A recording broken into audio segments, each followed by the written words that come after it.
भारतीय संविधान के स्रोत वाले विषय से टॉपिक से किस तरीके के प्रश्न आपसे पूछे जाते हैं, चलिए देखते हैं। तो कुछ इस टाइप के प्रश्न आपसे पूछे जाते हैं, जैसे निम्नलिखित में से किस विशेषता का संबंध ब्रिटेन से नहीं है। जैसा कि आपको पता है, एक एक देश के संविधान से हमने काफ़ी कुछ लिया है, तो ब्रिटेन से क्या नहीं लिया। जब भी ब्रिटेन की बात आए तो हम देखेंगे संसद से संबंधित जो भी चीज़ें हैं वो हमने ब्रिटेन से ली है, जैसे संसदीय प्रणाली, मंत्रिमंडलीय उत्तरदायित्व और विधि का शासन, ये तीनों ही हमने ब्रिटेन से लिया है। न्यायिक पुनर्वलोकन जो है वो हमने अमेरिका से लिया है। इसी तरीके से कौन सी विशेषता ऑस्ट्रेलिया से नहीं ली गई, तो ऑस्ट्रेलिया की जब भी बात आएगी तो मध्यस्थता आप याद रखना, मध्य की चीज़ें जो हैं वो हमने ली हैं। जैसे समवर्ती सूची मध्य की चीज़ है, संयुक्त अधिवेशन ये मध्यस्थ वाली चीज़ है, व्यापार एवं वाणिज्य ये भी है। यानी अपशिष्ट शक्तियाँ जो हैं वो हमने ऑस्ट्रेलिया से नहीं ली, ये हमने कनाडा से ली है। इसी तरीके से तीसरे जो टाइप है वो है कौन सा युग्म सही नहीं है, यानी इनमें से कौन सा सही नहीं है। पहला है जापान से विधि द्वारा स्थापित प्रक्रिया, ये एकदम ठीक है।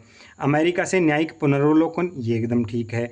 रसिया से मौलिक कर्तव्य, ये भी सही है। ऑस्ट्रेलिया से अपशिष्ट शक्तियाँ हमने नहीं ली, ये हमने कनाडा से ली है। इसी तरीके से निम्नलिखित कथनों पर विचार कीजिए। जो चौथी टाइप है वो ऐसी होती है, यानी पहला कथन है संविधान का सबसे बड़ा स्रोत भारत शासन अधिनियम 1935 था, यानी पहला कथन एकदम सही है।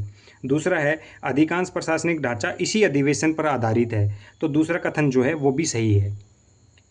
इसी तरीके से जो छोटे क्वेश्चन पूछे जाते हैं वो ऐसे पूछते हैं, राज्यसभा के सदस्यों की निर्वाचन प्रणाली किस देश से प्रेरित है, कहाँ से लिया गया था ये, तो ये लिया गया था दक्षिण अफ्रीका से।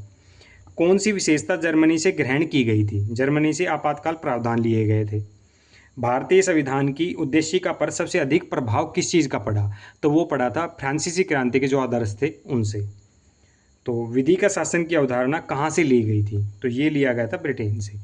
तो इस तरीके के प्रश्न आपसे एग्जाम में पूछे जाते हैं, चाहे वो यूपीएससी हो, प्रीलिम्स, चाहे एसएससी सीजीएल सीपीओ, चाहे रेलवे हो, बैंकिंग हो, किसी भी कम्पिटिटिव एग्जाम में इस तरीके के प्रश्न आपसे पूछे जाते हैं। Thank you.